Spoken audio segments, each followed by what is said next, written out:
Amados irmãos da graça, Shalom. Sejam bem-vindos a mais uma edição do nosso Master Coach em prol da administração da palavra. Espaço este em que nós procedemos à partilha das reflexões eclesiásticas e reflexões na base das Escrituras Sagradas em forma de ministério evangélico. Temos como objetivo, através desta rúbrica, podermos inspirar as pessoas, incentivar as pessoas a poderem adotar a prática da leitura diária ou meditação às Escrituras Sagradas. Também inspirar as pessoas a terem o hábito e a prática de fazerem orações e também uma forma de apresentar às pessoas a terceira pessoa da Trindade, o Espírito Santo, que também é Deus, e também uma forma de poder assim inspirar as pessoas a poderem exercer uma liderança que seja inspirada pela espiritualidade. É assim que no conjunto desses todos os objetivos concorrem para a materialização da nossa missão, que é de desenvolver novos discípulos inspirados pelo Espírito Santo. Temos como tema para a aula de hoje reforma de Josias. Este tema que nós vamos meditar à luz de 3 passagens bíblicas. A primeira vai ser a primeira de Reis, capítulo 13, versos 1 a 5. A segunda parte vai ser o livro 2 de Reis, os capítulos 22 e 23. E a terceira parte vai ser o livro 2 de Crônicas, os capítulos 34 e 35. Então, antes de nós entrarmos com profundidade ao que nos traz para a sessão de hoje, vamos recuar para a última aula de administração da palavra para recuperarmos o que é que nós tratamos e podemos depois fazer uma ligação entre a última aula até esta aula. Então, a última aula de administração da palavra, o tema que tratamos foi a restauração de Ezequias. Ezequias, conforme nós tivemos a oportunidade de ver, foi um rei que, tendo subido ao trono enquanto rei, desde o primeiro dia do seu reinado, sendo que ele primeiro reinou durante um período de 12 anos em corregência com seu pai. Depois, quando ele sobe ao reino com a idade de 25 anos, ele, desde o primeiro dia do seu reinado, teve um grande desejo no coração de poder se aplicar à busca da lei do Senhor. Então é assim que ele, logo no primeiro dia, do primeiro mês, do primeiro ano do seu reinado, ele chama para si assistentes, aqueles assessores que cuidavam do culto, que eram os sacerdotes e os levitas. E este desafiou aos sacerdotes e os levitas para que esses se purificassem a si próprios, para que depois eles estivessem aptos a poderem purificar o templo. Depois de eles terem feito a purificação, então, de si próprio, a purificação do templo, ele depois desafia para que estas colunas do templo pudessem depois restaurar a porta, isto é, reparar a porta do templo para que depois se abrisse a porta do templo e depois se mantivesse a luz do templo acesa. Então, tendo feito esta primeira reforma, Ezequias depois ele reinaugura o culto ao Senhor, conclamando e enviando cartas com seus emissários para todas as tribos ao longo de todo Israel, para que convidassem todas as pessoas a descerem até Jerusalém para irem lá celebrar o culto a Deus. Nessa altura nós sabemos que a tribo do norte já tinha sido decapitada e tinha sido levada em cativo até a Síria. Como nós sabemos, o reino do norte foi levado em cativo pelos assírios. Então, Ezequias, dando continuidade a este reinado, depois ele inicia então a celebração do culto ao Senhor através da celebração de uma Páscoa, e aquela Páscoa foi considerada a maior Páscoa até então realizada após a Páscoa que foi celebrada por Salomão. E hoje consta Ezequias como sendo o responsável pela celebração nos grandes feitos que Ezequias teve, para além destes, para além da construção do aqueduto. Sabemos que mais à frente Ezequias depois foi acometido por uma grave doença e depois Isaías foi o profeta, foi enviado por Deus para que fosse dizer a Ezequias que aquela doença, ele não iria ser vivo daquela doença. Ezequias revolta-se e prontamente ora ao Senhor, intercede ao Senhor e roga ao Senhor enquanto o autor da vida. E Deus atende os pedidos de Ezequias e restitui a vida de Ezequias, acrescentando-lhe mais 15 anos de vida. E depois disso é quando nós sabemos que já na parte final do seu reinado, Ezequias acaba por receber diplomatas idos da Babilônia que iam para visitar o seu palácio, e ele, na sua inocência, apresentou tudo quanto ele tinha de glamour, de riqueza, de ostentação, quanto ele tinha no palácio e no templo. Ele mostra inocentemente aos babilônios. Depois, quando Ezequias perguntou: o que tu mostraste? O que eles viram? Então, quando Ezequias diz: eu mostrei-lhes tudo. É quando Ezequias, então, dá a conhecer, quando o profeta Isaías dá a conhecer a Ezequias a sentença segundo a qual, dali a algum tempo, aquele povo mesmo haveria de voltar para que também levasse em cativo tudo. E isso nós sabemos que ocorreu 100 anos depois. Então, foi uma profetização feita pelo profeta Isaías e que isto ocorreu muitos anos depois, isto é, 100 anos depois daquele anúncio. Então, hoje, nós vamos entrar agora para o Josias. Josias foi o 16º rei de Judá. Portanto, Ezequias, este que nós falamos há bocado da última aula, foi o 13º rei de Judá. Josias foi o 16º rei de Judá. Então, depois de Ezequias, entra para o seu lugar a suceder a Ezequias Manasses. Manasses que era filho de Ezequias. Manasses reinou durante 55 anos. Foi o reinado mais longo da tribo de Judá.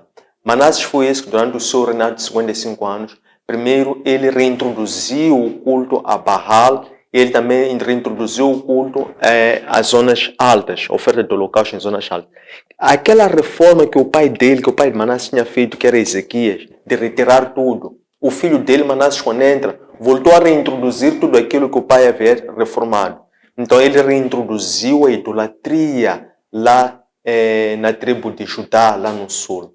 Mas depois, por causa dessa idolatria, Deus levantou a sua cólera para com o procedimento de Manasses, de tal forma que Manasses foi levado cativo pelos jassírios. E ele, quando é levado cativo pelos jassírios, ele lá se arrepende. E depois ele lá ora, arrepende-se, ora, intercede a Deus, chora e envergonha-se para diante de Deus. Então Deus, depois intervém e faz com que Manasses fosse liberto, fosse devolvido para a sua tribo e ele voltasse para continuar o seu reinado. Quando ele volta para continuar o seu reinado, agora ele já arrependido desse seu proceder, ele voltou a reformar o templo novamente. Termina o mandato de Manasses, entra o seu filho chamado Amon. Amon entrou para liderar a tribo de Judá com a idade de 22 anos. Quando ele entra para reinar a tribo de Judá, ele só reinou durante 2 anos. Por quê? Ele voltou novamente a fazer mal aos olhos de Deus. Voltou novamente a ignorar aquilo que Manasses tinha feito. Voltou novamente a reintroduzir o culto a Baal. Assim, o seu reinado só durou 2 anos. Por quê? Foram seus próprios servos, aquelas pessoas que lhe serviam, que conspiraram a sua morte. Então assassinaram Amon. Ao cabo de 2 anos, Amon é morto. E assim, então, o povo revolta-se. Então o povo revoltante, porque quem conspira para matar Amon eram os servos de Amon. Então o povo, fazendo a sua justiça popular, revolta-se e aclama como rei, investe como rei o filho de Amon, que se chama Josias. Josias, quando entra para reinar, era muito novo de idade, só tinha 8 anos de idade. Por quê? Porque seu pai só reinou 2 anos, foi assassinado. Então, quando Josias entra para ser rei, ele era muito novo. Tinha somente 8 anos de idade. Então, é sobre isso que nós vamos tratar. Mas vamos primeiro compreender o que nós vamos tratar dentro disto em termos de partes. Então, esta nossa reflexão nós vamos subdividir em 7 partes. A primeira parte nós vamos tratar do profeta, o jovem profeta que veio predizer contra aquele altar do qual Jeroboão estava a idolatrar, estava a praticar idolatria. Este profeta, já nesta altura, estava a profetizar algo que iria acontecer já na altura de Josias. Então vejam, de Jeroboão até Josias, aparece o jovem profeta, Jeroboão a querer oferecer altares no lugar alto em Betel. apareceu um profeta nessa altura e já estava a profetizar, a dizer que haveria de nascer um servo da casa de Davi chamado Josias. E esse haveria de oferecer os ossos daqueles sacerdotes falsos naquele mesmo altar. Então, isso é por isso que nós vamos começar por recuperar esta passagem que ocorreu muitos anos antes de Josias. Vamos primeiro começar por aqui, depois vamos ver como é que então Josias aplica-se a purificar o templo, desde que ele iniciou o seu reinado com a idade de 18 anos.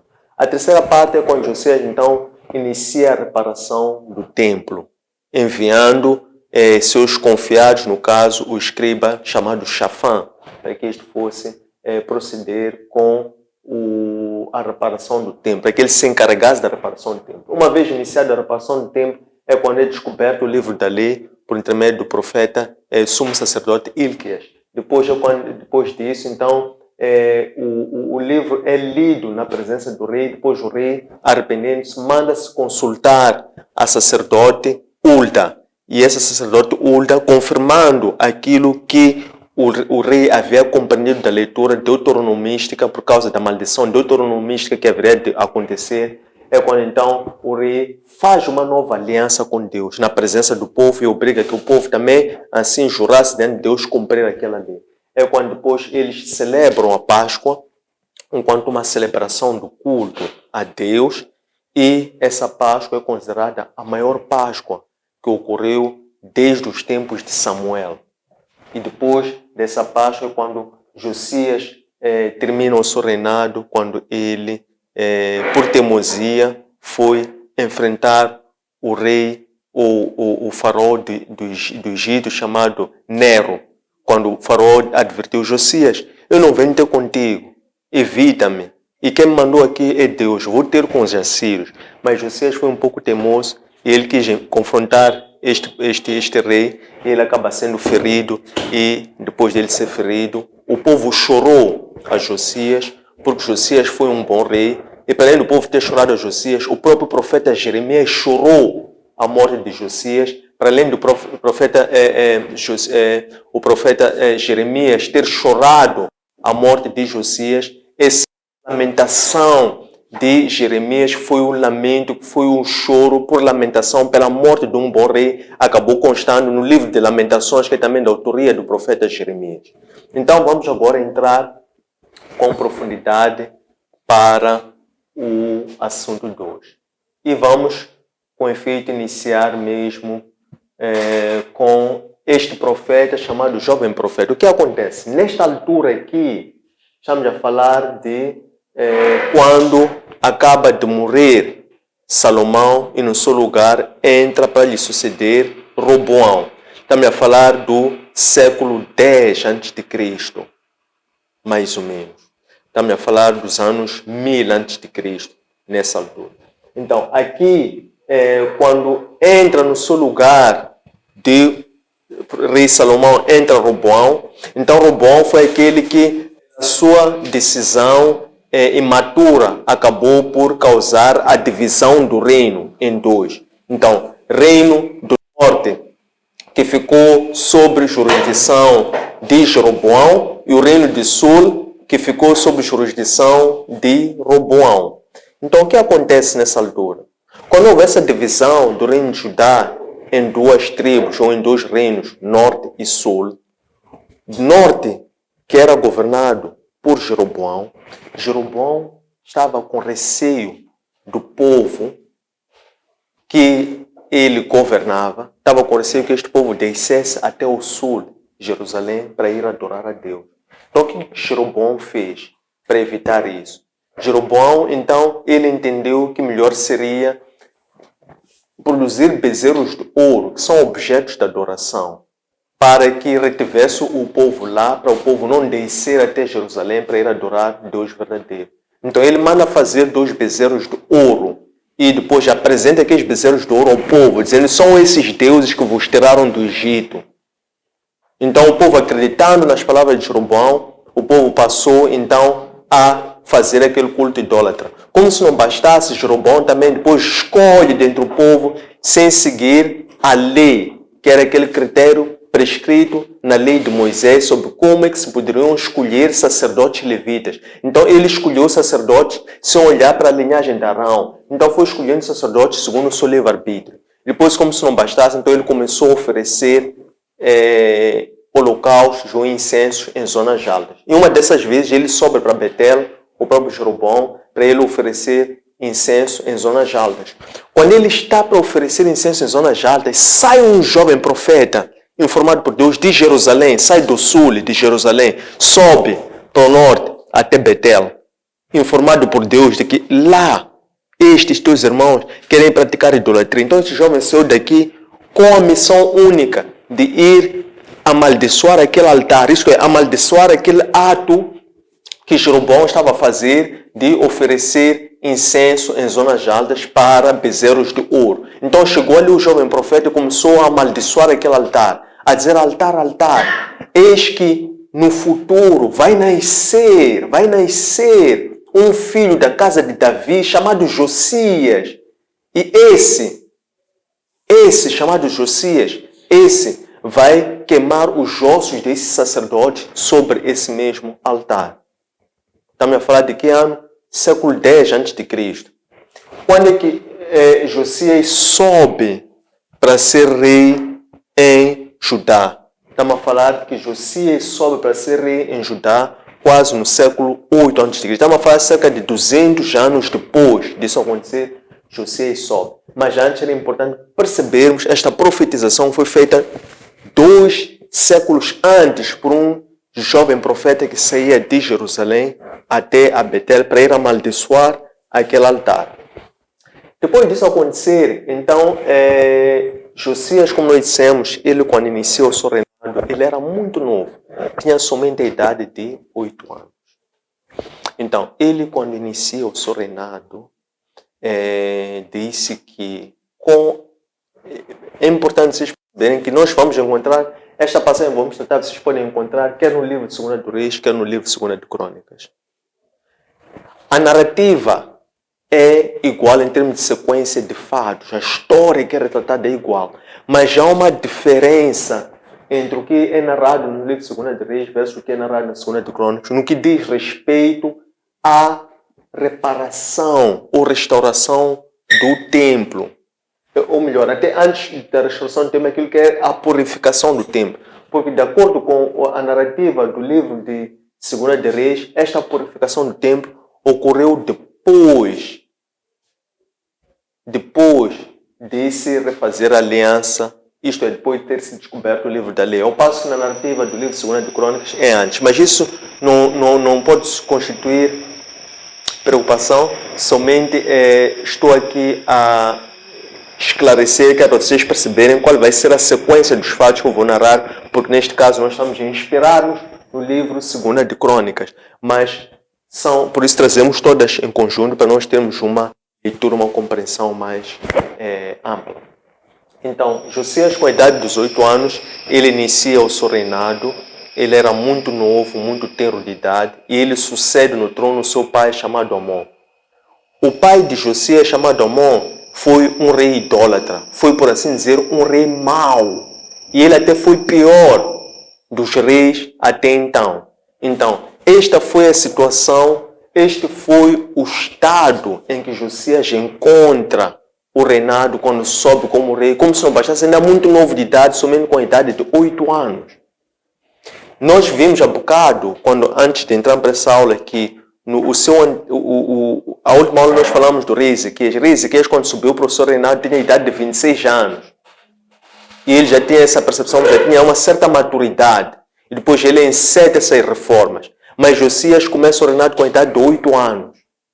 Muito novo de idade, muito imaturo, por assim dizer, e também, sobretudo, herdando um reinado que tinha sido antes realizado pelo seu pai, que também tinha sido idólatra. Portanto, o pai não tinha sido também um exemplo para ele, para o próprio Josias. E Josias começa a reinar com a idade de 8 anos. Isso é um bom exemplo da parte do pai e também herdar um reino idólatra. E ele começa assim o seu reinado. É isso que eu quero que vocês compreendam. Como é que Josias, o que Josias encontra quando iniciou o seu reinado e ainda muito novo, com a idade de 8 anos. O que a Bíblia diz? A Bíblia diz que Josias, ele seguiu, durante o seu reinado, os passos do seu pai Davi e não os passos do seu pai biológico Amon. Davi, neste caso, ele escolhe seguir os passos de Davi. Ele preferiu seguir o exemplo de Davi e não seguir o exemplo do seu pai biológico Amon. Por quê? Porque Davi também era o pai espiritual, porque nós sabemos que Davi foi o pai de uma descendência eterna de reis. Então, Amon, Josias, desde muito cedo, e o nome Josias significa Deus traz a salvação. Porque Josias, em hebraico, pronuncia-se Iosia. Iosia em hebraico significa Deus traz a salvação.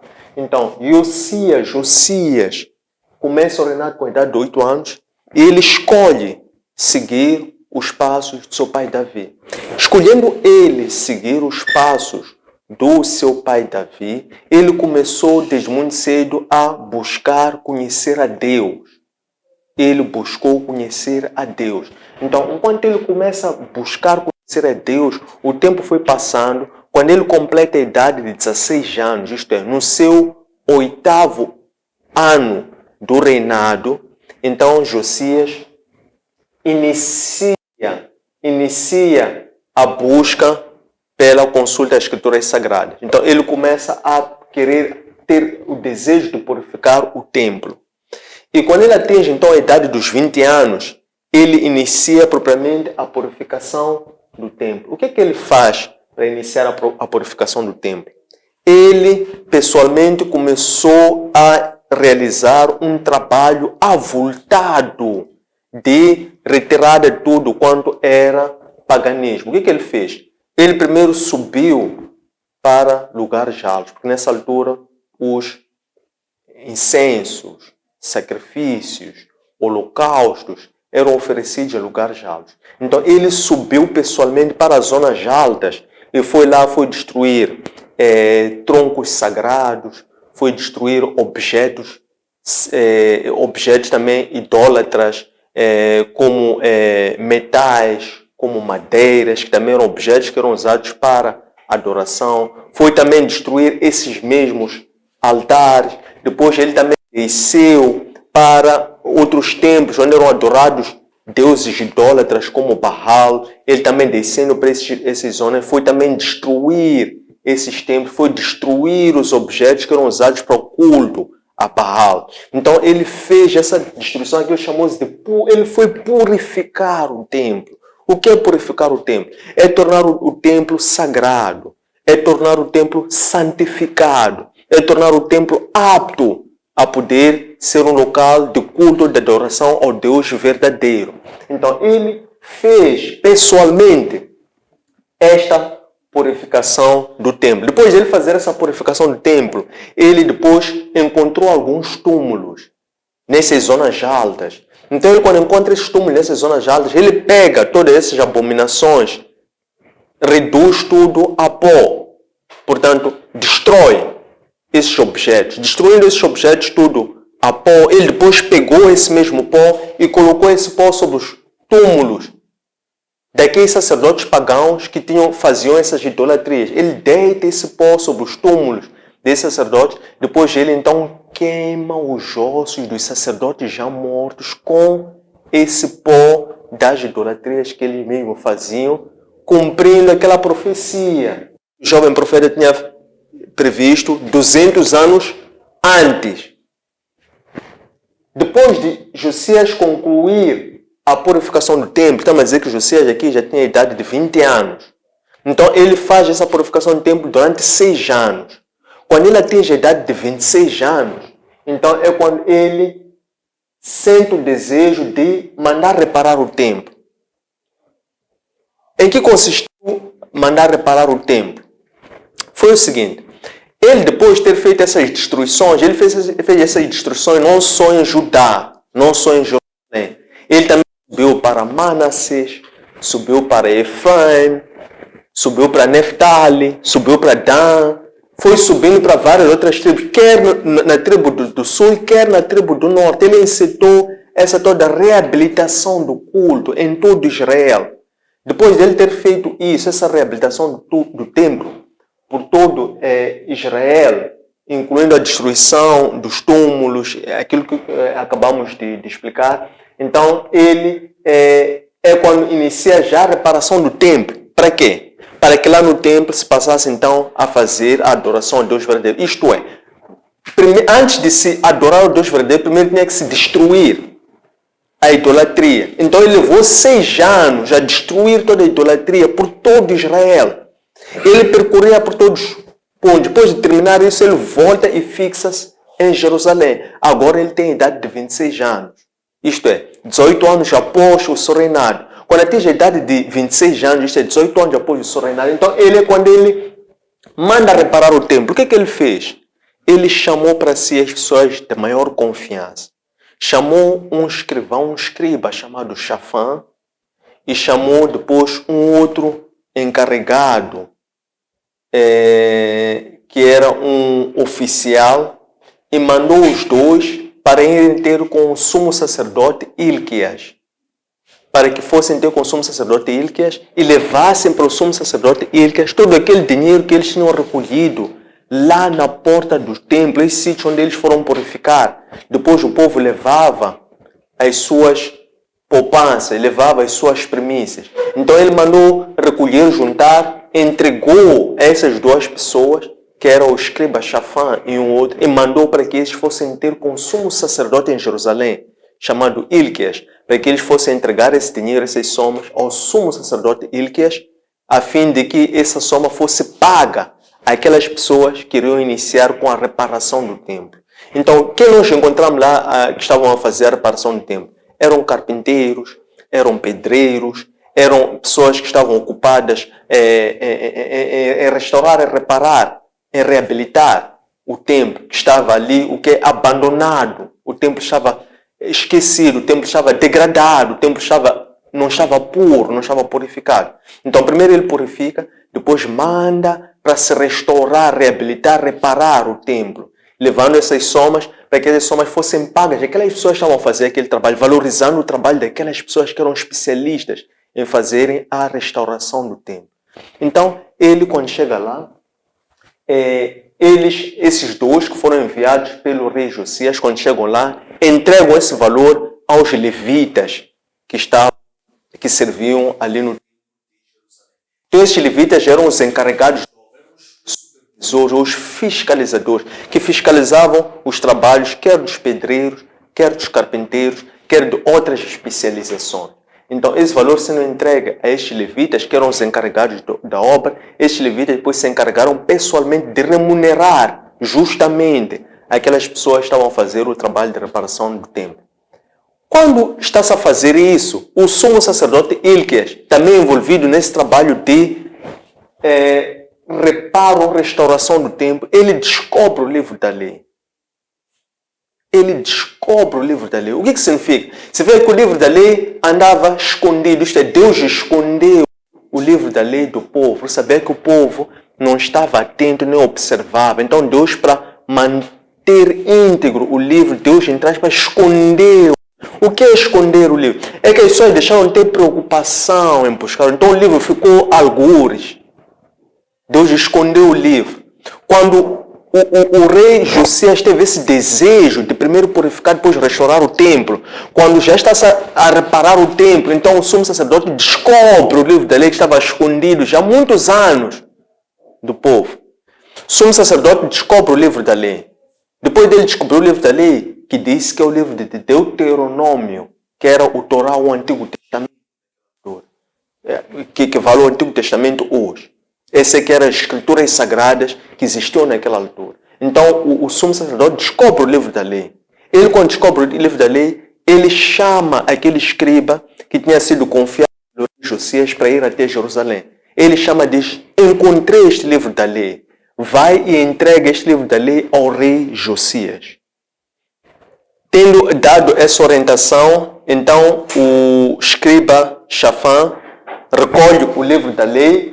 Então ele volta até o rei Josias e vai dar o relatório daquele trabalho que o rei Josias tinha lhe encarregue, indo dizendo que todo aquele trabalho que estava a ser feito de reparação, de restauração do templo, estava a ser prontamente cumprido e que todos os valores que tinham sido levados também haviam sido pagos. Aquelas pessoas estavam responsáveis pela execução do trabalho e o dinheiro tinha sido confiado para os encarregados daquela obra, que eram os levitas. Mas, para além deste relatório que descrevia o trabalho de reparação da lei, ele disse, mas também o sumo sacerdote encontrou este livro e entregou-me este livro, que era para eu trazer até ti.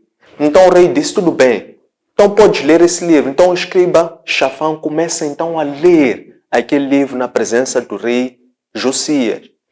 Enquanto o escriba está a ler aquele livro da lei ao rei Josias, o rei Josias, à medida que ia escutando aquilo que estava escrito no livro da lei, o rei Josias começou a se aperceber que ele, o povo, bem como os reis anteriores, no caso o seu pai, eles estavam a cometer uma grave abominação para com Deus. Não obstante estarem somente a serem idólatras, mas também aquele da lei dava a conhecer que tipo de sentenças, que tipo de maldições aquele povo estava a atrair para si ao se desviarem do livro da lei. O próprio rei está a ouvir aquilo, está a reconhecer que nós estamos a fazer o que não é bom aos olhos de Deus, de acordo com o que o livro está a dizer. Por esse nosso proceder, Deus vai nos castigar, Deus vai nos maltratar, Deus vai mandar a sua cólera para conosco. Então ele, quando ouve isso, ele se arrepende. O que ele fez? Depois dele ouvir o livro da lei, ele tirou a roupa dele de rei, ele vestiu-se de saco e começou a chorar, a orar e a chorar, a arrepender-se para Deus, a pedir perdão a Deus. Então, depois do rei fazer isso, ele depois volta a chamar os seus encarregados, os seus responsáveis. No caso, chamou mais uma vez o escriba Shafan, mandou chamar o sumo sacerdote, ele quer mais 2, 3 pessoas, faziam 4 pessoas. Ele disse, peço que vocês vão consultar a Deus para saber de Deus o que vai nos acontecer. Em função de tudo isso que está a acontecer, em função daquilo que Ele nos deu a conhecer, que há de ser a sua sentença por causa desse nosso caminho. Nós tomamos conhecimento. Então vão lá consultar a Deus através de um profeta para saber o que vai acontecer. Então eles partem, os 4. Foram ter, neste caso, com a profetisa, Hulda. Nesse caso foram ter com uma profetisa e não com um profeta. Jeremias já era profeta nessa altura. Mas, neste caso, Deus escolheu uma profetisa chamada Hulda. Essa que foi ser consultada por esses 4 mandatários do rei Josias. Quando eles chegam lá na profetisa Hulda, eles explicaram o que estava a acontecer. Deram todo o detalhe, quem tinha lhes enviado e o que estava a acontecer. A profetisa Hulda, quando ouve, ela diz assim, vão lá dizer a esse homem que vos enviou até aqui, assim diz o Senhor, aquelas palavras que vocês ouviram, segundo o livro da lei, aquela é a verdade de Deus, aquela é a justiça de Deus, aquilo é o que vai acontecer efetivamente. Então, Deus anda irado e isso levantou a sua cólera para com o proceder do seu povo ao longo de todos esses tempos. Mas também vão dizer isso a este homem, pelo fato de ele, ao ter ouvido o livro da lei, ele ter se arrependido. E para além dele ter se arrependido, ele ter chorado. E para além dele ter chorado, ele ter vos enviado para virem saber a nossa vontade. Então, para com ele, essa sentença, essa condenação, esse escárnio ou este castigo que Deus vai enviar para o seu povo não vai lhe afetar. Então, ele vai morrer antes dos olhos dele verem tudo isso que vai acontecer. De tal forma que ele vai ser enterrado junto à sepultura de seus pais para que lá ele encontre a paz.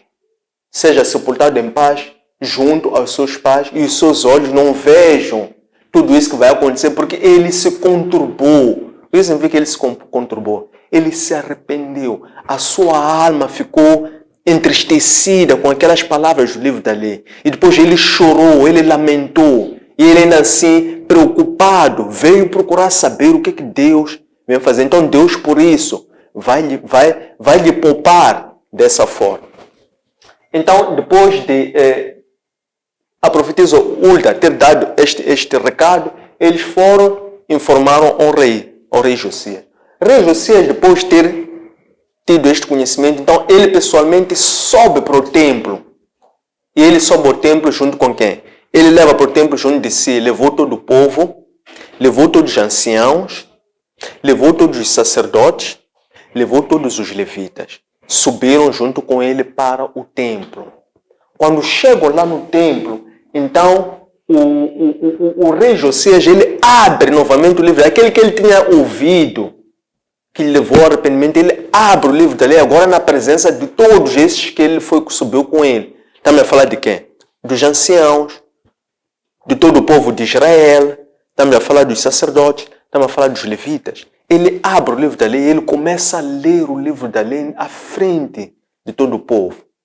Então, todo o povo começou a perceber a gravidade daquilo que eles estavam a fazer. Então, Josias, depois ali, ele mostrando um profundo arrependimento, ele exorta, convoca para que o povo também junto com ele se arrependesse e mudasse de proceder mediante a lei de Deus. De seguida, ele depois pessoalmente faz uma nova aliança com Deus. Ele fez um juramento ali em seguir obstinadamente a vontade do Senhor, cumprindo toda a lei que estava escrita naquele livro da lei, que era o livro de Deuteronômio. Depois ele também obrigou para que o povo também jurasse para com ele. O povo prontamente, juntamente com Josias, também leram, juraram, arrependeram-se diante de Deus, fazendo assim aquilo que nós chamamos de uma aliança, ou renovando a aliança agora com Deus verdadeiro. Depois deles terem renovado essa aliança com Deus verdadeiro, então Josias mandou que se celebrasse a Páscoa. O que é a Páscoa? A Páscoa é uma celebração litúrgica. A Páscoa é uma forma de lembrar de Deus. E o que se celebra na Páscoa? A Páscoa significa passar por de cima. A Páscoa celebra o momento em que Deus livrou o seu povo da escravidão no Egito para que o povo pudesse ir adorar a Deus. Então, isto é o que celebra a Páscoa. Quando o povo se junta para celebrar a Páscoa, o povo está a se alegrar. É reconhecer que Deus é a sua providência, Deus que lhes livrou desde a escravidão e que esteve com eles por todo o período, levando-os até a terra prometida. Então, Deus colocou como a lei do culto para que tempos e tempos, em períodos previamente estabelecidos, o povo pudesse se conclamar e pudesse juntamente, em ambiente de alegria, de celebração, de respeito, de regozijo, pudesse então se lembrar e celebrar essas grandes façanhas de Deus desde o tempo da escravidão. Então, Josias manda celebrar uma Páscoa solene para aquele Deus em função desta nova aliança que ele e todo o povo havia feito. Então, quando se inicia essa celebração da Páscoa, foi uma Páscoa muito grande, é por isso que foi uma Páscoa solene. O que ele fez? Ele mandou com que todos aqueles fossem encarregados da organização da Páscoa, principalmente os sacerdotes e os levitas, pudessem agir. O que ele fez? O Josias, ele pessoalmente levou, ofereceu muito gado graúdo, muito gado miúdo. Estamos a falar de cabeças em número de 30.000 cabeças que Josias mandou com que se desse como holocausto. Mais do que 30.000 cabeças, mais outras 3.000 cabeças que ele oferece. Não só ele, também todos aqueles oficiais dele, reconhecendo aquilo, deram como sacrifícios, deram as suas contribuições.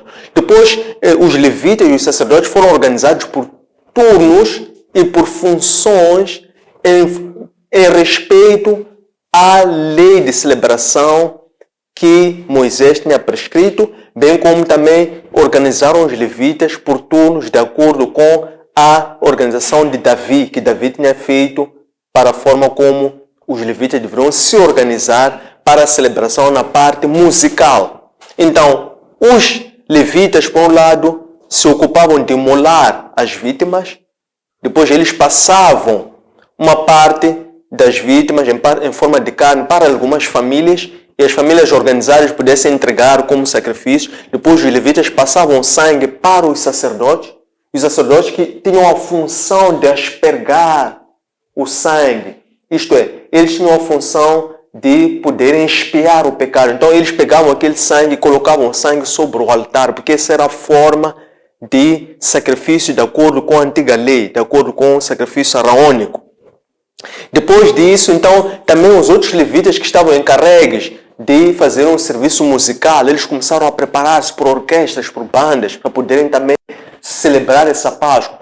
Os outros levitas estavam encarregues de ficarem na porta, então eles ficavam ali na porta, ocupavam-se de controlar as entradas e as saídas, os registros das pessoas e também que assegurassem com que o culto ocorresse segundo a prescrição. Então, esta foi toda uma organização solene da Páscoa e o povo ali esteve e celebrou a Páscoa durante 15 dias. Portanto, 7 dias de celebrar a festa dos pães asmos, mais 7 dias de celebração de Páscoa. Ao todo, essa celebração levou um tempo estimado de 15 dias. Diz-se que esta foi a maior Páscoa celebrada somente depois, desde os tempos de Samuel, do profeta Samuel. Então, esta foi a Páscoa que foi celebrada por Josias. O que significa uma intensidade de Páscoa? Quanto maior for a intensidade da festa, da alegria que o povo dá ao povo, maior também em proporção é o temor que esse povo tem para com Deus. Quanto maior for o temor que o povo tem para com Deus, maior vai ser a celebração por esse temor que tem. Porque aqui é uma reciprocidade entre um e outro. Diz que desde os tempos de Samuel não se celebrava uma Páscoa daquela envergadura que Josias celebrou com a idade de 26 anos, no 18º ano do seu reinado. Depois disso, é quando já no fim do reinado de Josias, o que aconteceu? Acontece que naquela altura, os assírios estavam a ficar, eram o reino mais forte naquela altura. E por ser o reino mais forte naquela altura, eles estavam numa fase de expansão do seu domínio. Nós nos lembramos também que foram os assírios que já tinham ocupado e levado como cativo os israelitas do reino do norte. Foram também os assírios. Então o que acontece? Nessa altura, o Egito estava a sentir-se ameaçado com esse poderio dos assírios. Então, o que o Egito faz? Por intermédio do rei do Egito, que também os reis no Egito, de acordo com aquele estilo de governo, aquele reino egípcio, nós chamávamos de, aqueles eram os faraó. O faraó, o rei do Egito, na altura chamava-se Nero. Então, o rei Nero entende que o crescimento em poderio da Síria representava uma ameaça para o Egito. Então, eles pessoalmente descem para irem se opor, para irem atacar os assírios. Mas eles escolheram passar pela Mesopotâmia. Então, quando eles passam pela Mesopotâmia, Josias, ouvindo falar disso, sobe para ir interceptar eles. Por quê? Porque Josias estava somente à espera de uma oportunidade para poder afrontar aos assírios. Porque os assírios tinham dominado os seus irmãos na tribo do norte. Então Josias subindo para ir interceptar o rei Nero. O rei Nero estava somente a passar por da Mesopotâmia. O rei Nero vê Josias e diz: Josias, o que eu quero contigo? Eu não quero nada contigo. Eu quero os assírios. E quem me mandou para aqui foi o próprio Deus. Então evita-me. Volta. Não quero nada contigo. Só que Josias foi teimoso. Não quis render-se. Não quis ouvir e reconhecer que aquela palavra que o rei Nero estava a dizer era verdade e que aquela era a vontade do próprio Deus. Josias não sabia. Então Josias quis enfrentar o rei Nero. Então o rei Nero, em defesa e retaliação, ele e suas tropas acabam por lançar harpas, flechas e feriram o rei Josias quando ele estava numa de suas viaturas. O rei Josias, ferido numa das suas viaturas, ele diz aos seus servos, aos seus súbditos: estou ferido. Então os seus súbditos percebendo que o rei estava ferido, meteram ele num outro carro, desceram com ele ferido até Jerusalém. Eles chegaram em Jerusalém, já estava fraco e acabou por perder a vida em Jerusalém. E lá ele foi enterrado em Jerusalém, que é terra de seus pais. E também lá ele foi chorado muito pelo povo por ter sido um bom rei. E, para além de ter sido chorado pelo povo, por ter sido um bom rei, também o profeta Jeremias lamentou muito a morte do rei Josias, até a ponto do profeta Jeremias escrever uma poesia de lamentação pela morte do rei Josias. Esta poesia de lamentação, escrita pelo profeta Jeremias, consta no livro de Lamentações, que é também um outro livro que tem a autoria do profeta Jeremias. O profeta Jeremias, enquanto um dos profetas maiores, foi autor do livro Jeremias, foi autor também do livro Lamentações. Então, da forma como morre Josias, é a mesma forma como também a profetisa Hulda tinha previsto. Porque a profetisa Hulda, quando Josias mandou com que escriba Shafã, sumo sacerdote Ilquias, mais outros dois fossem consultar a vontade de Deus, ela disse que isso que vocês leram o livro da lei é verdade, isso vai acontecer. Mas pelo fato desse rei que vos mandou para cá ter se arrependido, então ele será poupado, ele não vai ver isso.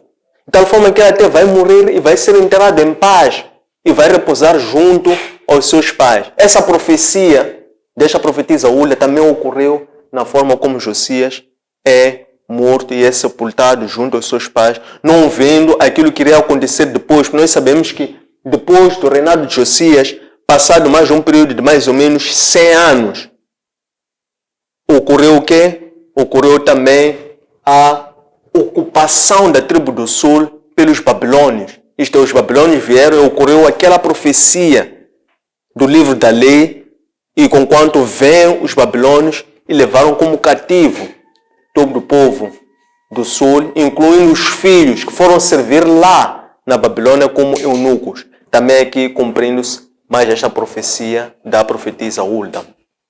Tendo chegado a este ponto, inicia o espaço aberto para interação. Deixem ficar os vossos comentários, dúvidas, questões, sugestões, para podermos aprofundar esse tema. Muito obrigado. A paz, irmãos. A paz. Obrigado. Eu tenho aqui umas 3 questões. A primeira é: como eram escolhidos os reis? Era por linhagem ou por caráter? Porque o Josias era muito miúdo. Qual é o impacto do saco? Porque muitos reis, quando se arrependem, põem sempre o saco. Hoje, podemos usar o saco e o sangue para sermos perdoados dos nossos pecados? Obrigado. O rei Josias morreu,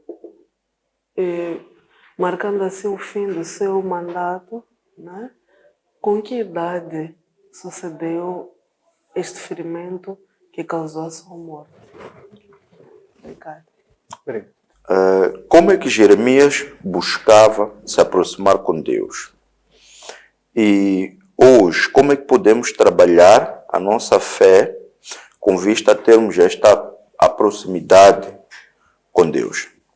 De seguida, quais são as cóleras que Deus dava a conhecer aos idólatras no livro da lei?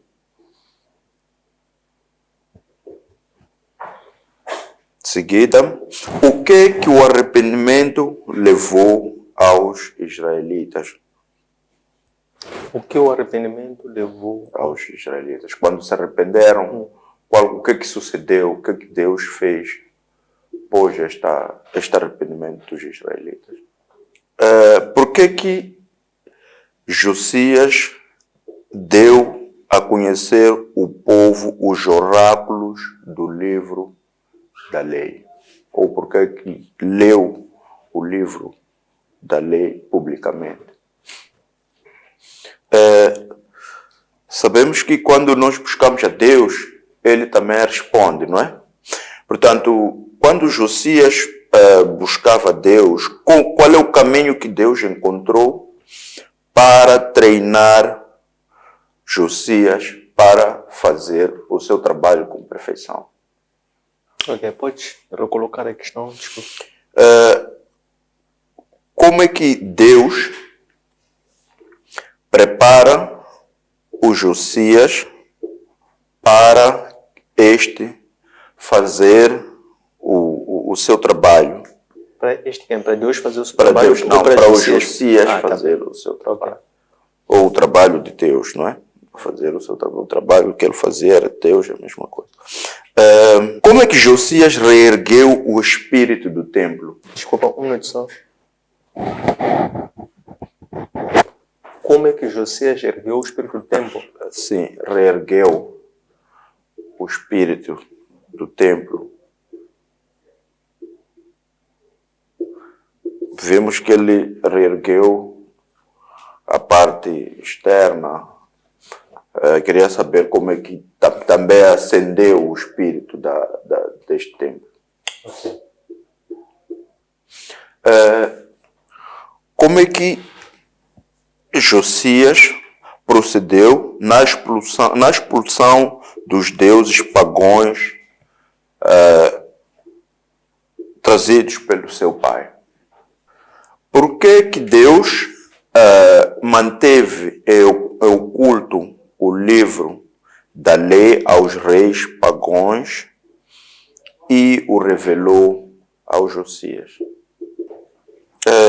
No que toca à renovação da aliança com Deus, eu gostaria de saber como é que nós hoje poderemos renovar a nossa aliança com Deus após atravessar um esfriamento espiritual. Após atravessar. Sim, um esfriamento espiritual. Qual é o chamado de Josias? E que tipo de fé? Qual é o chamado de Josias e que tipo de fé foi praticada por ele após receber o livro da lei?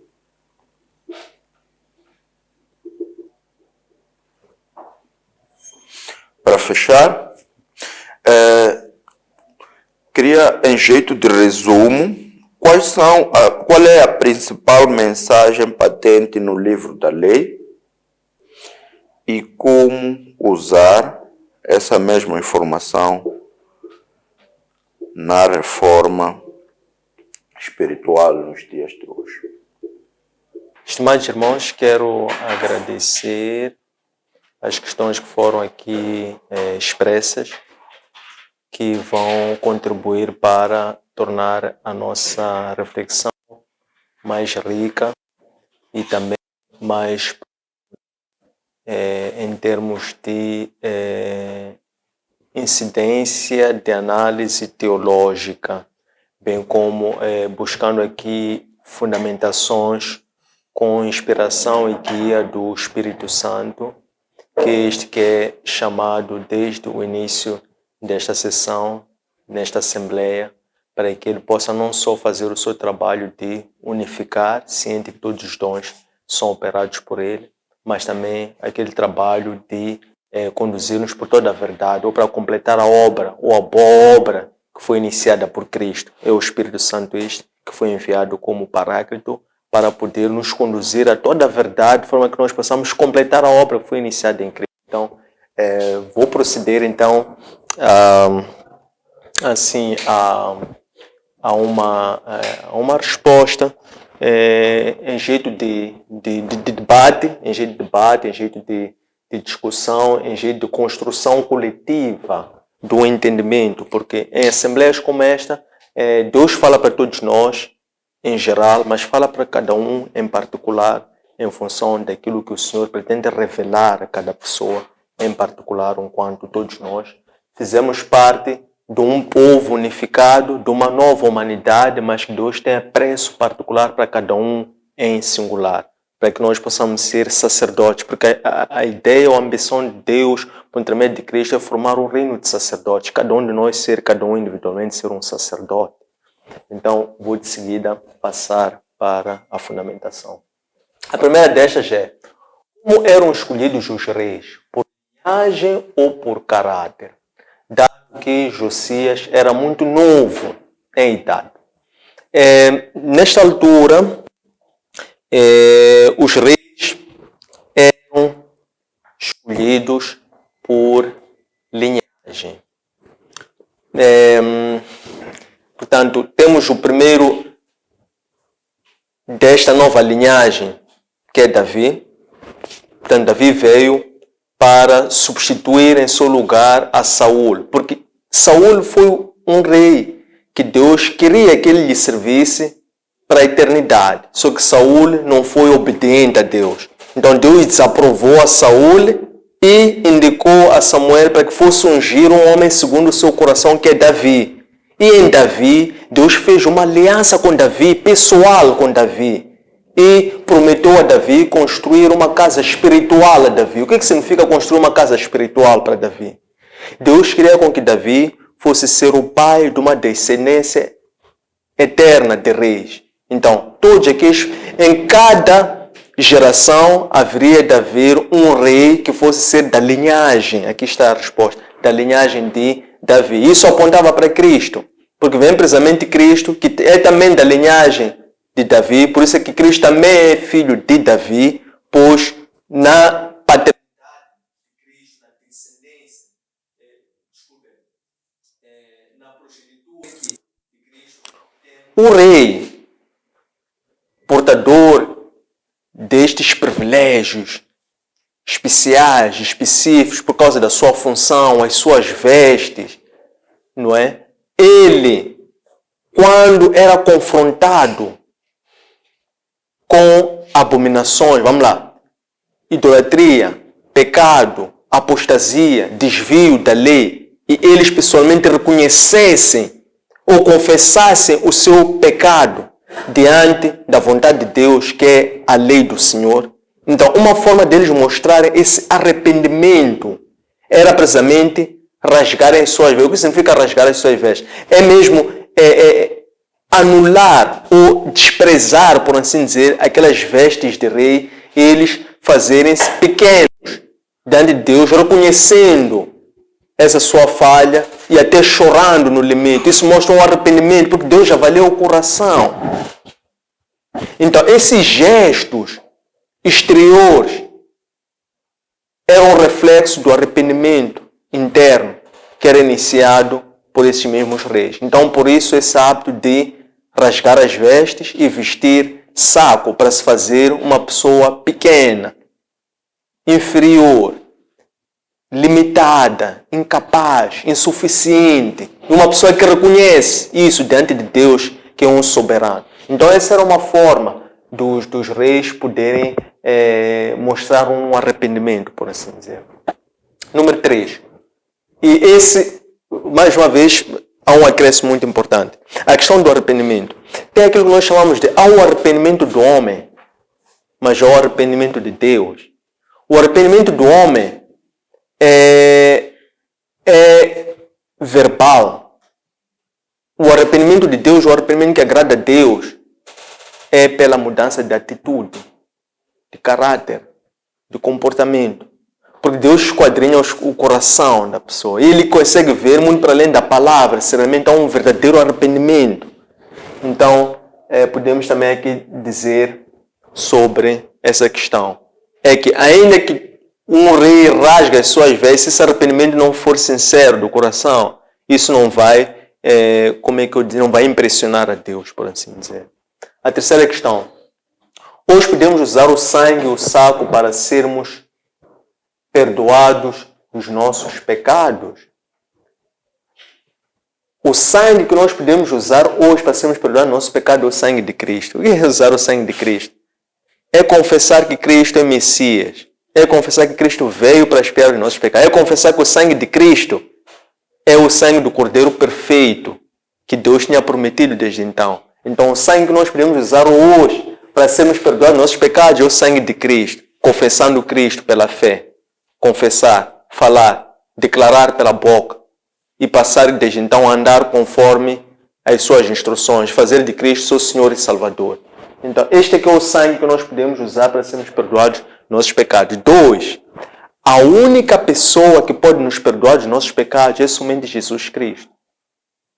Hoje, somente Cristo é quem pode nos perdoar dos nossos pecados. Por quê? Porque é somente Cristo. Porque Ele é o Senhor da misericórdia. Por que Ele é Senhor da misericórdia? Porque Ele é a sabedoria encarnada. Ele é aquele que era verbo, tornou-se carne. Ele veio para testemunhar o Pai que lhe enviou. Testemunhar o quê? O que o Pai havia dito desde então, desde Gênesis, que haveria de enviar alguém que iria purificar, expiar os pecados por causa da queda do homem. Então é o próprio Cristo que vem. Então Cristo tendo vindo tão somente com a missão de poder se fazer um sacrifício expiatório do pecado de toda a humanidade. Então, por essa razão é que Ele tornou-se o Senhor da misericórdia. Então Ele, que é o único que tem a vida em si, Ele é quem pode dar, pode tirar a vida. Ele é quem pode perdoar as pessoas pelos pecados. Estamos a falar de pecados espirituais. Esses pecados espirituais, somente Cristo é quem pode perdoar. Então, este era o acréscimo que era importante trazer. Porque hoje estamos na época do sacerdócio de Cristo.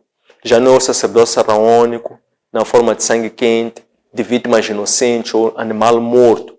Por quê? Porque o sacrifício de Cristo foi um sacrifício consciente. Por isso é que diz que o sacrifício de Cristo foi um sacrifício santo, vivo e agradável a Deus. Então, esse padrão de sacrifício que Ele veio apresentar, que Ele nos trouxe agora na época da graça. Então, quem quer ser agradável a Deus, quem quer ser perdoado por Deus, tem que apresentar sacrifícios santos, vivos e agradáveis a Deus.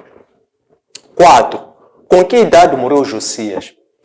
Josias iniciou o seu reinado com a ter a idade de 8 anos. Josias reinou durante um período de 29 anos. Pelas contas, então, ele perde a vida com a idade de 37 anos. 5. Como é que Josias buscava se aproximar com Deus sendo muito novo? Como é que podemos trabalhar a nossa fé para cada vez estarmos mais próximos de Deus? Então, as Escrituras Sagradas descrevem a Josias desde muito cedo de idade, como tendo andado no caminho do seu pai Davi, não se desviando nem para a direita, nem para a esquerda.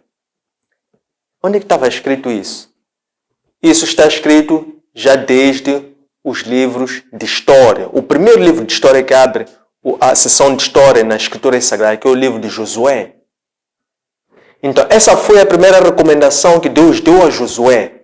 Quando Josué agora torna-se sacerdote, torna-se profeta, para poder completar a missão de Moisés. Deus fala para Moisés, para Josué agora, diz: Josué, tenha bom ânimo, medita diariamente na lei que eu dei ao meu servo Josué, não se desviando dela, do que é da lei, nem para a direita, nem para a esquerda.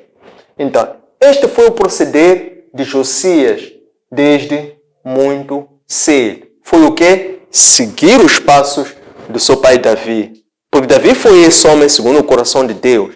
Então, este também, Josias, ele também foi um rei que se aplicou tanto quanto Davi. Por isso é que disse que Josias foi o segundo rei após Davi que mais se aplicou para agradar a Deus e para seguir a vontade de Deus na base da lei de Deus. A única forma nós agradamos a Deus é na base da sua lei, da lei de Deus. 6. Quais são as cóleras que Deus dava a conhecer aos idólatras no livro da lei? Então, o livro da lei está-me a falar do livro de Deuteronômio, mas o livro da lei está-me a falar do livro de Levítico.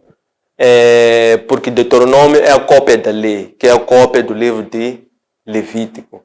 Então, as cóleras que Deus dava a conhecer ao seu povo, caso abandonasse. Então, esta idolatria é o crime que Deus mais abomina, a idolatria. Existem várias categorias de pecado, de crimes. Crime no sentido de desrespeito à lei, é um crime espiritual para Deus. Então existem várias formas de condenação, de pecado. Mas a que Deus mais abomina é a idolatria. O que é idolatria neste caso? Não é apostasia, é diferente. Apostasia é a pessoa não obedecer à lei, qualquer que seja a lei. A idolatria é de uma forma consciente, premeditada, ir adorar um outro Deus que não seja aquele Deus. E é idolatria por quê? Porque a pessoa conhece quem é o Deus verdadeiro. E a pessoa deliberadamente vai adorar um outro Deus. Então, isso é idolatria. Esse crime é o crime que Deus mais condena. O que está escrito na lei relativamente a esse crime? Então, quem se desvia de Deus, quem deixa de buscar a Deus, então também Deus deixa de se doar a essa pessoa. Não é? Por quê? Porque este é o tipo de relação que Deus tem com o seu povo. Tipifica um amor que tem 3 critérios. Um amor de autodoação. Deus doa-se para as pessoas. Doar-se por inteiro. Do mesmo modo que Ele quer que as pessoas se doem para Ele. Por isso é que o amor de Deus para com o povo é o mesmo amor de Cristo para com a sua noiva, que é Cristo para com a sua igreja. Então esse amor tem três perfis. O primeiro é a autodoação. O segundo é comprometimento. E o terceiro é desejo. Deus é ciumento. Ele deseja-nos. Do mesmo modo também, quem também tem esse amor recíproco com Deus, também deseja Deus. A paixão. Parece o amor do homem para a mulher. Tal é o perfil do amor de Deus para com o seu povo. Então, quem idolatra, quem deixa de buscar a Deus, então Deus também ele deixa de se doar para aquela pessoa. Consequentemente, não é Deus quem vai pleitar por aquela pessoa. Vamos lá ver então quais são as consequências. Porque está lá no livro da lei que se vocês ouvirem os meus conselhos, procurarem a minha face, adorarem somente a mim, consequentemente, eu vou pleitar por vós. Você vê que Deus é quem vai lutar por nós. Então, quando a pessoa idolatra, não é Deus que luta por ti, você luta sozinho. Segundo aspecto, Deus diz, se vocês obedecerem a minha lei, andarem nos meus caminhos, buscarem a minha face, eu vou entregar os teus inimigos nas tuas mãos. Quando a pessoa comete idolatria, consequentemente, não é Deus que pleita por ti, consequentemente, os teus inimigos é que têm na tua mão e que te capturam. Ficas presa dos teus inimigos. Por aí em diante. Essas são as principais. Por quê? Porque isto é uma lei que depois foi escrita a Moisés, mas era que a mesma lei que foi antes anunciada por Deus a Abraão. Porque Deus diz, vou abençoar a ti e a tua descendência. Então quem comete idolatria está não só a abominar a si, mas também está a abominar os seus descendentes. Porque isto é uma maldição que a pessoa atrai para si. E esse tipo de maldição, dependendo da gravidade, porque a idolatria estamos a dizer que é um crime muito grave aos olhos de Deus. Então, a idolatria repetitiva aumenta a corrupção espiritual. Isso causa maldição até para os teus filhos, para as tuas descendências que vêm após esta pessoa. Por você idolatrar por conta de inocentes, pequenos, tem consciência, também estás a corromper a estes teus dependentes. O que aconteceu com Josias? Josias tem idade de 8 anos. O pai dele era idólatra. Mas quando o pai morre, ele soube como rei. Ele escolheu não seguir o pai dele. O pai biológico. Por quê? É por isso que é precisamente a resposta a essa questão que estamos a trazer. Quais são as cóleras e a questão do livro da lei. 7. O que o arrependimento levou aos israelitas? Sim. Quando Josias lê o livro da lei, em frente de toda a Assembleia, então o povo ouvindo o livro da lei, que no caso está a dizer que era o livro de Deuteronômio, era o Pentateuco, eram os 5 primeiros livros. Então, o povo quando ouve a leitura do livro de Deuteronômio, onde dá-se a conhecer a cópia da lei, a lei de Deus, então o povo começou a perceber que estavam a agir mal. que vinham estado a agir muito mal e que, para além de estarem a agir mal, aquilo estava a atrair maldição. Porque aquela lei também dá a conhecer quais são as condenações que recaem sobre o povo idólatra.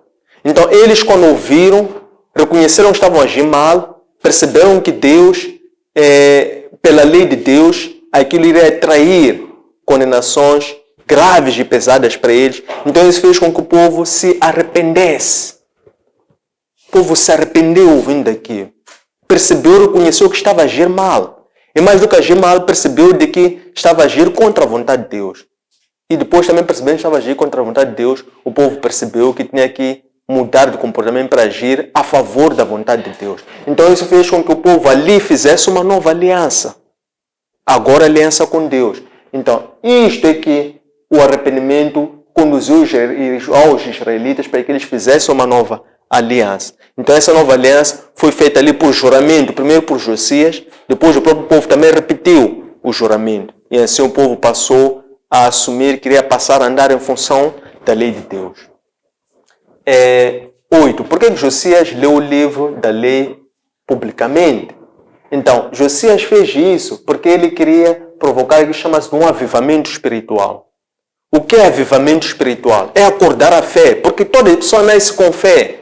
Não há quem não tem fé. Todas as pessoas têm fé. Mas a fé é como um músculo, tem que ser trabalhada, tem que ser aperfeiçoada, tem que ser praticada. Porque quando ela não é praticada, não é trabalhada, ela vai arrefecendo. E ela, quando arrefece, ela fica como morta. Então, quando Josias propositadamente, vamos lá, ele primeiro, Josias, ele foi o primeiro que viveu esse avivamento quando o escriba leu o livro só para ele. Nesse momento, o escriba só leu o livro só para ele. Então, ele percebeu que isto o povo tem que conhecer, mas ele primeiro começou ele próprio por purificar, por mudar, por se arrepender. Depois é quando ele manda os seus oficiais para poderem restaurar o templo. Depois é quando ele chama o povo e ele propositadamente abre o livro da lei, enfrenta o povo na assembleia e ele começa a ler o livro da lei à frente do povo. Para que o objetivo era um avivamento espiritual. Josias é assim responsável pelo um dos maiores avivamentos espirituais na história do povo de Israel, que é muito referido. Fala-se de Ezequias, fala-se de Josias, não é? Este avivamento espiritual de Josias levou com que ele organizasse uma Páscoa solene, foi considerada a maior Páscoa desde os tempos de profeta Samuel. É por causa de que é deste avivamento. Então o povo foi celebrar a Páscoa com aquela alegria, com aquela fé totalmente cheia, com aquele ânimo, com aquele entendimento do que estava ali a fazer. Não ia para comer, para beber, mas ia para cultuar, adorar. Ia comer, beber, mas adorar a Deus. Não ia comer e beber para encher a barriga, para encher o estômago. E o povo estava ali avivado espiritualmente, não estava morto espiritualmente. Então o povo foi para lá para contribuir, para participar, para celebrar a Deus, celebrar o nome de Deus, cantar, dançar, entoar, orar, meditar. Isso foi o que o povo foi fazer, porque o povo estava avivado espiritualmente. Por isso é que também celebrou uma maior Páscoa, como não se via desde os tempos de Samuel. Porque o que aconteceu? Se vê que desde o tempo de Samuel até lá, houve um grande período de esfriamento espiritual. Número 10. É 10, né? 9. Como é que Deus preparou Josias para fazer o seu trabalho? Então, Deus preparou Josias como? Primeiro, através do povo. O povo revolta-se contra aqueles que conspiraram. Por que aqueles conspiraram? Queriam tirar Amon para eles poderem criar o seu governo. O povo vendo como testemunho. O povo reage. Então, Deus já agir. Então, o povo sobe em revolta com a forma como aquele rei foi morto, assassinado pelos seus mais confiados. Então, o povo sobe para fazer a sua justiça e exige que seja coroado como rei em substituição àquele que tinha sido assassinado, o seu filho Josias.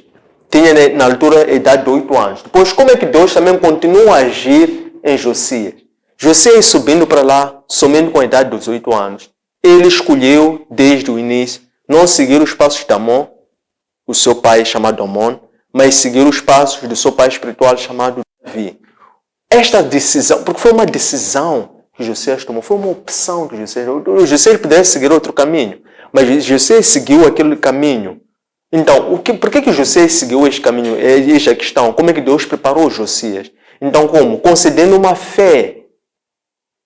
E através daquela fé que Josias teve, que foi uma fé espiritual, que conseguiu tomar uma decisão espiritual, uma decisão que tinha consequências sobre o longo prazo. O que poderia esta decisão que eu tomo hoje causar em termos de benefícios, não só para mim, mas a longo prazo? Então, Deus concedeu com aquela fé a Josias os dons da sabedoria e o dom do conhecimento.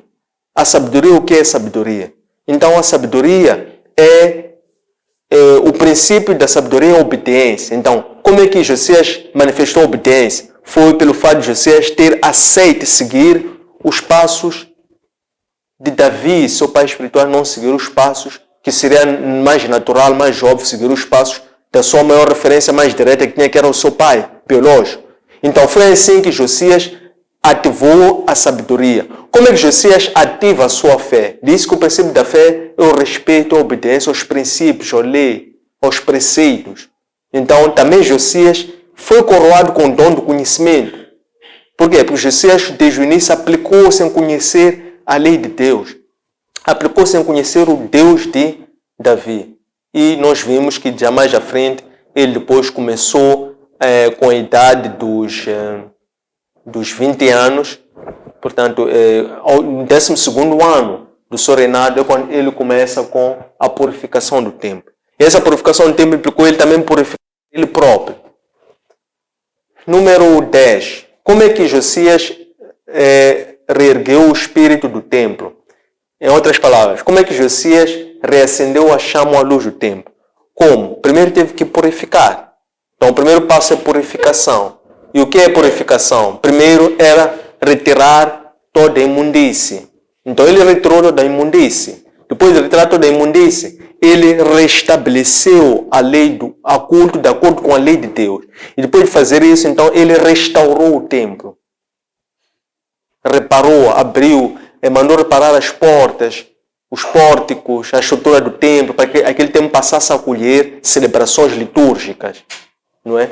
Então, essa foi a forma que ele reergueu o Espírito de Deus. Ele preparou, acondicionou para que se passasse não só a celebrar um culto a Deus verdadeiro, mas também fosse um culto que fosse agradável a Deus. Tinha que ser um culto de acordo com a lei de Deus. Então ele preparou, fez essas preparações para que se reacendesse a chama, a luz. A luz o que é? O Espírito do templo. O que é o Espírito do templo? É o Espírito Santo. Então, desde a purificação, que consistia em retirar tudo aquilo que não agradava, desde nós falamos de os troncos sagrados, retirar os objetos como objetos metálicos, objetos de madeira, retirar os altares pagãos, destruir os altares de adoração a Baal. Então tudo isto foi purificação. Foi purificação. Depois da purificação foi restauração. Depois da restauração, então, foi quando se reiniciou o culto. E aí, então, a luz, a chama já estava ali. Deus já estava ali. Deus só habita em locais santos, porque Ele é santo. Então temos que nos purificar primeiro, para que Ele possa estar ali, habitar. 11. Como é que Josias procedeu à expulsão dos deuses pagãos trazidos por seu pai? Então nós já explicamos que ele destruiu. Ele reformou o altar idólatra, destruiu aqueles objetos todos, e depois diz as palavras sagradas que ele depois converteu, voltou tudo anátema, isto é, destruiu, pegou os objetos, mandou fundir, converteu tudo em pó. Destruição total, ficar tudo em pó. E foi assim que ele fez, para depois ele completando essa purificação, ele foi até o limite, foi até o túmulo daqueles sacerdotes que haviam introduzido o culto pagão. Já estavam mortos, estavam só os ossos deles. Ele o que fez? Converte tudo a pó, depois pega aquele mesmo pó, lança aquele pó sobre o túmulo daqueles sacerdotes pagãos. E depois são os ossos daqueles sacerdotes pagãos, depois foram acesos. e ali foram ofertados como incenso para Deus. Porque era purificação. Uma purificação profunda, tal como tinha sido profetizado antes por um jovem profeta. Estamos a falar de quase 120 anos antes. Já um jovem profeta já tinha profetizado que haveria de existir um Josias, que esse Josias haveria de queimar os ossos daqueles sacerdotes com aquelas suas abominações sobre aquele mesmo altar idólatra. 12ª questão. Por que Deus manteve em oculto o livro da lei aos reis pagãos e o revelou a Josias?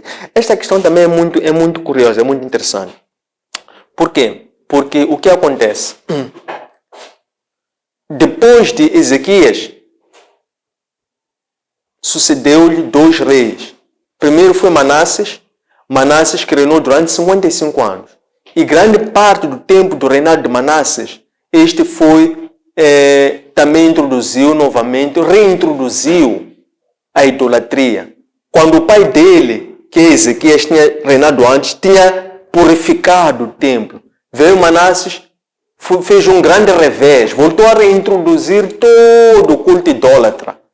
Só depois ele mais para frente, ele depois se arrepende. Quando ele é levado em cativo pelos Jassir, ele se arrepende, chora, clama a Deus. E Deus livra. E ele volta a reinar. Quando ele volta a reinar, ele voltou a reintroduzir o culto verdadeiro a Deus. Mas já tinha pouco tempo de vida. Morre. Entra para o seu lugar o seu filho chamado Amon. Amon fez pior do que o pai Manassés. Reina só um período de 2 anos, um período muito curto. Mas ele continuou com idolatria, continuou com baalismo. Fez até pior do que o pai fazia. De tal forma que, como ele tão mal que ele procedeu, que até os seus próprios colaboradores mais diretos lhe assassinaram. Em 2 anos de reinado, lhe assassinaram. Então, quando nós perguntamos por que Deus manteve em oculto o livro de lei, é porque os reis que estavam lá não tinham nada a ver com o livro da lei, desprezavam o livro da lei. Então Deus até esconde o livro da lei. E este livro da lei volta a aparecer precisamente na altura em que Deus levanta um Josias. Josias que em hebraico disse Iósia. Iósia que significa Deus é quem livra. Então teve que nascer esse Deus que livra, chamado Iósia, que tinha sido profetizado 130 anos antes. Então porque Deus é quem traz o livramento, ele teve um desejo no coração de se aplicar a busca, a obediência à lei de Deus. E nesses passos, ele começa isso aos 8 anos de idade. Ele só descobre o livro da lei passado 18 anos, quando tem a idade de 26 anos. Quando depois dele purificar, depois ele começar com a restauração do templo, quando ele deseja iniciar a restauração do templo, quando ele mandata um escriba Shafan para que fosse ter com o sumo sacerdote Ilquias, para que lá se iniciasse a restauração do templo, se pagassem aqueles que estavam envolvidos naquele trabalho. É quando se inicia esse trabalho e o sumo sacerdote Ilquias encontra o livro da lei. Estava esquecido, estava perdido. Então disse aqui que Deus escondeu o livro da lei. Tal como Deus também esconde as escrituras sagradas. Como? Disse que, está também escrito nas escrituras sagradas, que Deus esconde a sua face dos soberbas, dos doutores, das pessoas que se vangloriam. Deus se esconde dessas pessoas. E ele se revela aos pequeninos, a quem se faz pequeno. O que é ser pequenino? É aquele rei que, apesar de ser rei, rasga a sua veste saco. Isso é ser um pequenino. Pequenino não significa ser pobre material, significa ser pobre de espírito. Então Deus, ele esconde a sua face das pessoas que se fazem de grandes. E ele se revela para os pequeninos, para que esses pequeninos possam conhecer a face dele.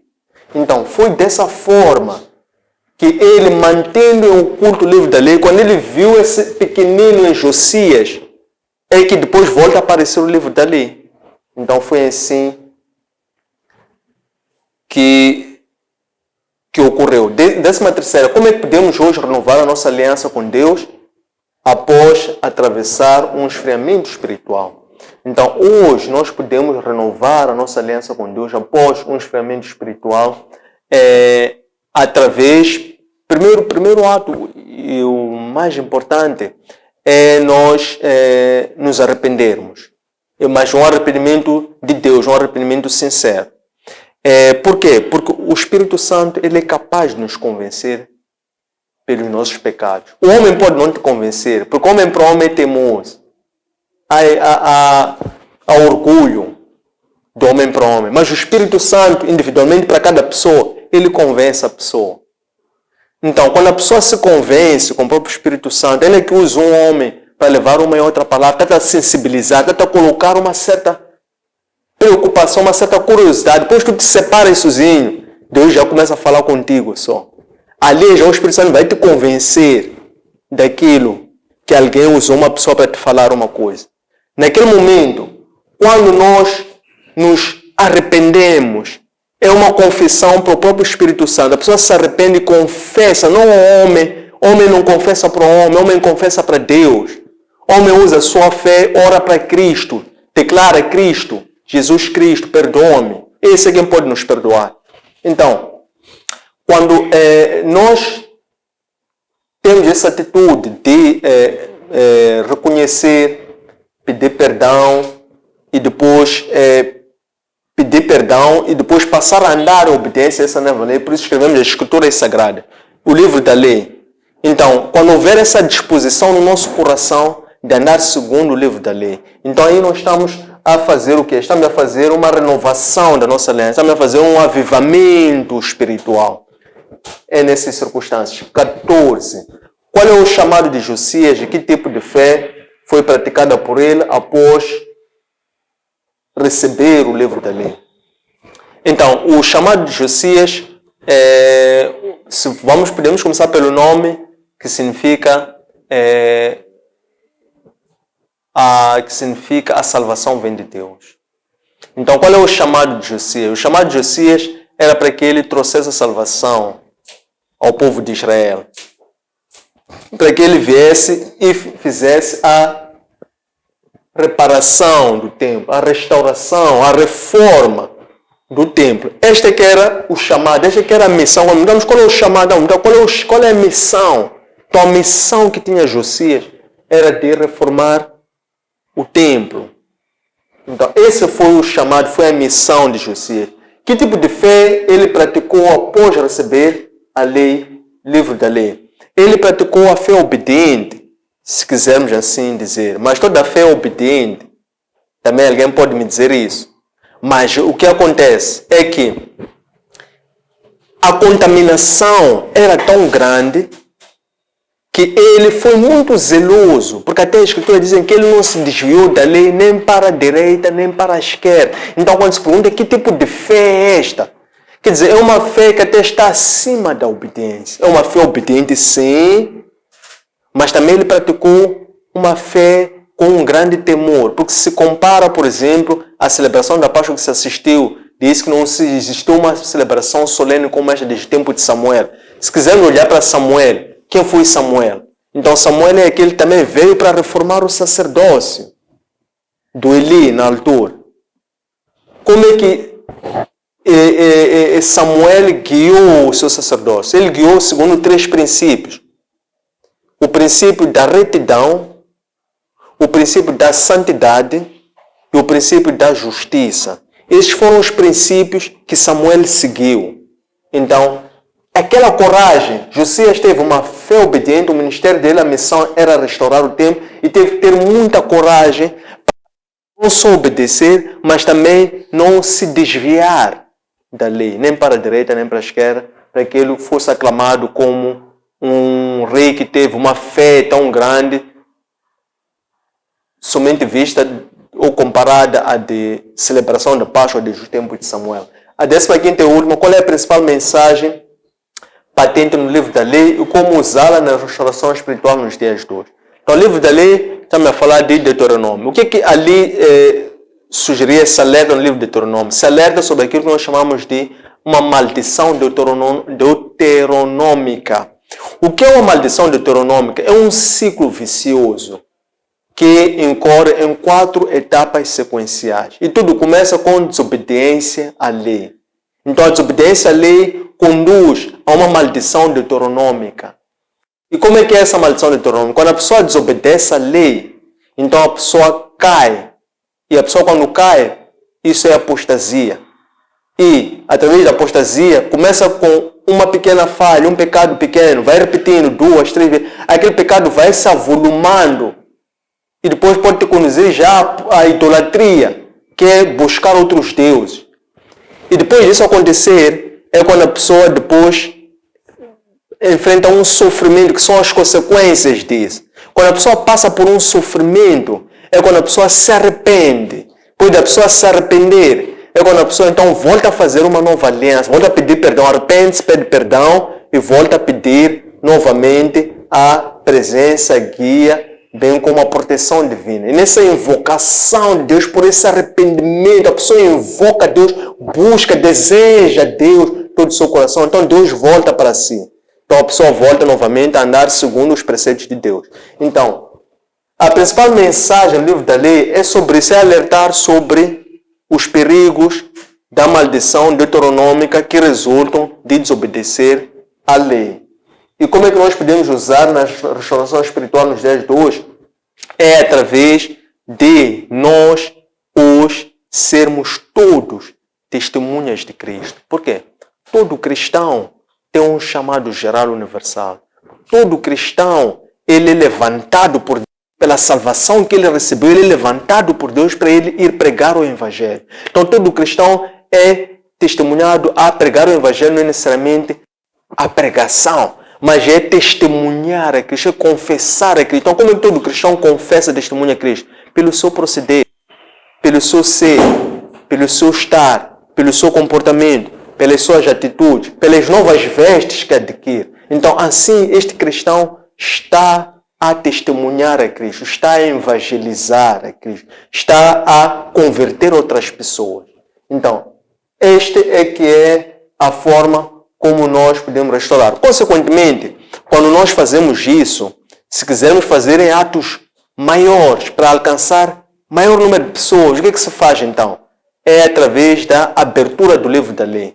Então, quando se abre o livro da lei, isto é ambiente onde estão 2, 3 mais pessoas, na família, em casa, no bairro, no trabalho, no chapa, todo local onde nós estivermos estão congregadas pessoas, não estão congregadas, mas estão encontradas. Então, esta pessoa depois é tocada por Deus a congregar essas pessoas. O que vai ser congregar? É unir essas pessoas pela mesma fé. Como? Você ali é usado por Deus a abrir o livro da lei. O que é abrir o livro da lei? É começar a falar da verdade de Deus através do livro sagrado. Então, quando nós começamos a abrir o livro da lei, o que significa abrir o livro da lei nos dias de hoje? É procurar ambientes para fazer esse ambiente assembleia, e nessa assembleia fazer uma congregação, para que por meio dessa congregação, então nós possamos explicar, possamos dizer o que está escrito no livro da lei. Quando nós dizemos o que está escrito no livro da lei, estamos a dizer isso é aquilo que é a vontade de Deus. Então nós damos a conhecer as pessoas a vontade de Deus. E depois, para além de dar a conhecer a vontade de Deus, depois explicar. Que vai ser a explicação. É a interação, porque as pessoas vão colocar perguntas, vão ter dúvidas, vão ter sugestões. Há essa interação, essa congregação. Então, nos dias de hoje, como é que nós podemos fazer a restauração espiritual? Como é que nós podemos incitar o avivamento espiritual? É adotar a prática de abrir o livro da lei em locais públicos. Onde diz locais públicos? Em casa, na família, no bairro, na comunidade, todo o sítio onde estão 2 ou mais pessoas. Abrir o livro da lei, transmitir a vontade de Deus e depois explicar.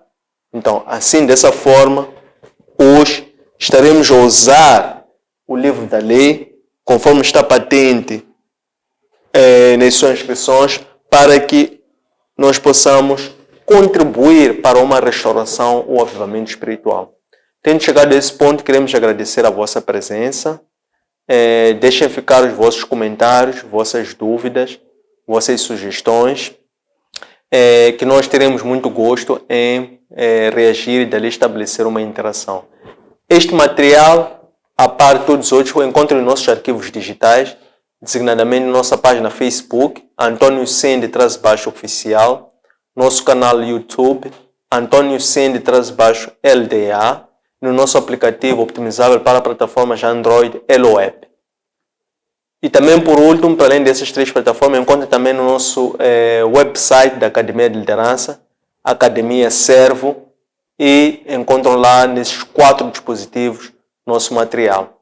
Muito obrigado pela vossa presença, um abraço de luz e até breve.